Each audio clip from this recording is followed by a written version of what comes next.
Olá, turma, tudo bem com vocês? Eu sou a professora Cíntia, professora de História. Hoje nós vamos para a aula número 52 do 7º ano. E o assunto dessa aula é interiorização do Brasil. Falaremos sobre as bandeiras e também as monções. Para o desenvolvimento desse assunto, temos os seguintes objetivos: identificar a importância dos bandeirantes para a expansão do território colonial, explicar o conceito de bandeiras e monções, reconhecer o cotidiano, composições e objetivos das bandeiras e monções. Além disso, iremos explanar sobre as consequências das bandeiras e também das monções. Antes de mais nada, já separe seus materiais para a aula de hoje. Você irá precisar do seu livro didático, aquele que trata a respeito desse assunto, caderno de história, tanto para as anotações das principais informações, assim como a realização da atividade ao final desta aula. Vocês irão precisar para isso lápis, caneta e borracha. Tendo todo esse material em mãos, podemos dar sequência a esta aula. Primeiramente, assim como as missões jesuíticas, que tanto falamos nas aulas anteriores, bem como a pecuária, em especial a criação de gado, os bandeirantes tiveram importância assim, fenomenal no processo de expansão do território colonial. Por quê? Porque foi por meio das explorações deles é que passagens foram descobertas, caminhos foram abertos, recursos naturais foram reconhecidos e também explorados, como é o caso do ouro, spoiler de novo, que será encontrado no território brasileiro, na região de Minas Gerais, em especial no Mato Grosso. Mais tarde ali vai surgir o estado de Minas Gerais, algumas cidades específicas. Muito bem. Falando sobre as bandeiras e as monções, qual a diferença de cada uma delas? No início, essas expedições, chamadas de bandeiras de apresamento, tinham como objetivo o quê? A captura de indígenas para trabalharem como escravos nas lavouras paulistas.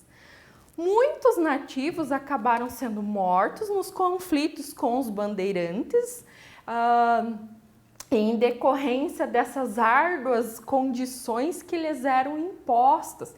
Trabalho em excesso, a questão do contato com doenças desconhecidas, enfim. Depois, essas expedições deixaram de ser por terra e passaram a ter trajetos fluviais. As chamadas monções começaram então a ser organizadas com diversos objetivos. E chegaram também a descobrir o ouro no território atual do estado de Mato Grosso, na região de Minas Gerais, das Minas Gerais. Não necessariamente o estado de Minas Gerais, tá? Cidades surgiram em decorrência das bandeiras e das monções. Sumidouro, em Minas Gerais, Sabará, também em Minas Gerais, Cuiabá, em Mato Grosso, Camapuã, Mato Grosso do Sul. E essas expedições, geralmente, elas partiram de onde? Partiam da onde? Da Vila de São Paulo, e era o rumo delas interior da colônia, por meio do que? Longas trilhas que eram abertas nas matas e também por meio de rios navegáveis, como era o caso do rio Tietê naquele momento, tá? Sobre as principais atividades que eram executadas lá na Vila de São Paulo, no século XVII. Havia a criação de animais, a agricultura era voltada para o mercado interno, o principal produto que eles produziam era o trigo. Também produziam milho, algodão, feijão, mandioca, lavouras de cana. Milho e mandioca até são 2 alimentos introduzidos pelos indígenas.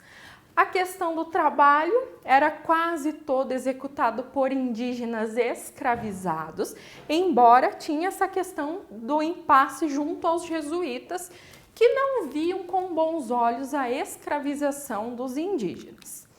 O objetivo das expedições tinha assim, o principal foco era suprir essa falta de mão de obra das lavouras paulistas. Então, eles passam a realizar essas expedições rumo ao interior da colônia a fim de capturar mais indígenas, que seriam comercializados também como escravos. Nessas incursões, nessas viagens e expedições, eles também buscavam metais e pedras preciosas, mas até o final do século XVII, a captura de indígenas ainda era o interesse central dos paulistas, até porque não havia sido encontrado grandes minas de ouro e outros metais preciosos e pedras preciosas. Quem seriam os bandeirantes? Ou por que esse conceito? Por que esse nome?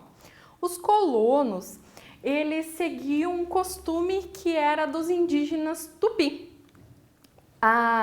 Nas expedições de apresamento, eles erguiam uma bandeira como sinal de guerra.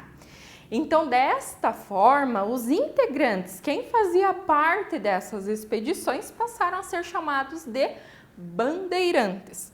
As bandeiras de apresamento, que seria, para aprisionar, digamos assim, eram organizadas e financiadas principalmente por particulares, com o propósito de conquistar mais mão de obra.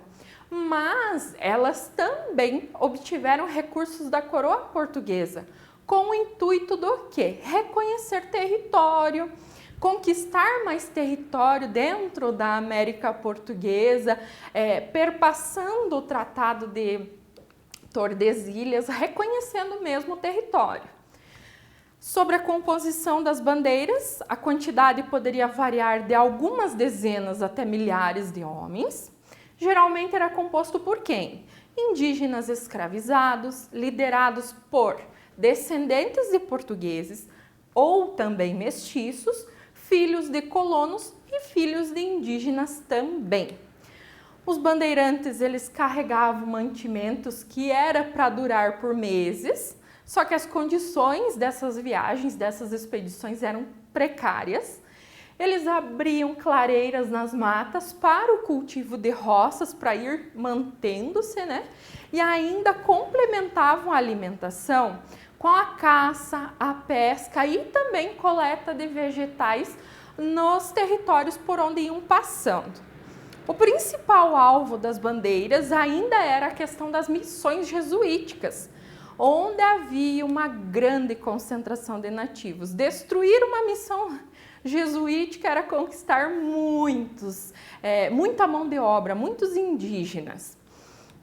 Alguns historiadores, porém, eles divergem um pouquinho sobre a explicação do objetivo dos bandeirantes. Alguns acreditam que os bandeirantes preferiam capturar indígenas que viviam nas missões porque eles já estavam habituados ao regime de trabalho estabelecido pelos jesuítas, que era também voltado para a produção de excedentes, para o comércio. Outros historiadores já defendem que o principal objetivo dos paulistas, desses bandeirantes, era capturar os indígenas Guarani, que viviam nas missões ou nas aldeias porque eles eram eficientes agricultores. E era com esse objetivo que eles queriam a mão de obra indígena para trabalhar na agricultura. Os ataques contra as missões provocaram diversos conflitos entre jesuítas e colonos, onde jesuítas eram contrários à escravização dos índios e acusavam os colonos de prejudicar o trabalho de evangelização dos nativos. Já os colonos responsabilizavam os jesuítas pela falta de mão de obra na lavoura e ainda os acusavam de utilizar o trabalho dos jesuítas em suas propriedades e privá-los desse benefício. Poxa, como é que o jesuíta pode manter o nativo, o indígena, como um trabalhador, quase que um escravo, só porque não tem esse nome e eu não posso? Então era mais ou menos essa divergência que existia de pensamento entre os dois grupos. Sobre as monções, aquelas que aconteciam por vias fluviais, ocorrem no início do século XVIII. e passam a ser por caminhos fluviais. O termo monção tem origem do árabe, que significa vento ou época do ano favorável à navegação. Foi utilizada para dar nome a essas viagens, porque as cheias ou vazantes dos rios definiam a melhor época para que elas ocorressem. As monções elas poderiam ser organizadas tanto para fins comerciais, científicos, exploratórios ou também militares. Elas utilizavam as bacias do Rio Paraná e Rio Paraguai com o intuito de atingir os sertões. As expedições partiam de Araritaguaba, onde hoje é o município paulista de Porto Feliz. Em canoas, eles desciam pelo rio Tietê até atingir o rio Paraná. De lá, eles atingiam o rio Cuiabá, terminando a viagem na vila de Bom Jesus do Cuiabá, atual Cuiabá, capital de Mato Grosso, região onde foram descobertas as minas de ouro e que naquele momento atraiu muitas pessoas para a região. As monções, diferente um pouquinho da composição das bandeiras, né?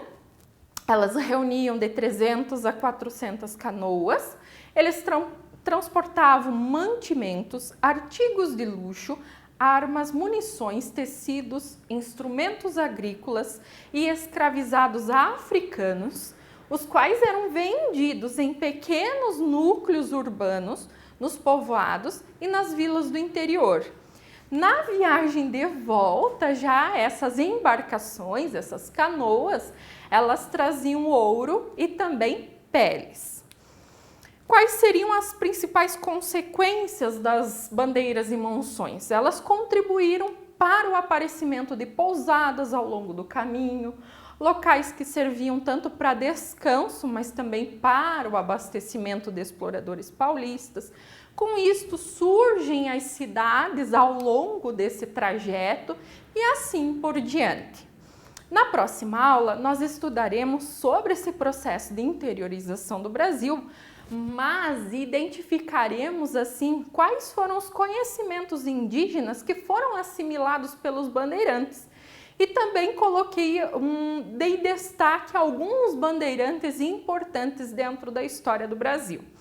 Agora vocês devem realizar a atividade referente a esse assunto com o propósito de revisar todas essas informações da aula de hoje, mas também fixar algumas informações que serão um pré-requisito para o entendimento de próximos assuntos. Bons estudos a todos, até a próxima aula, um abraço e tchau!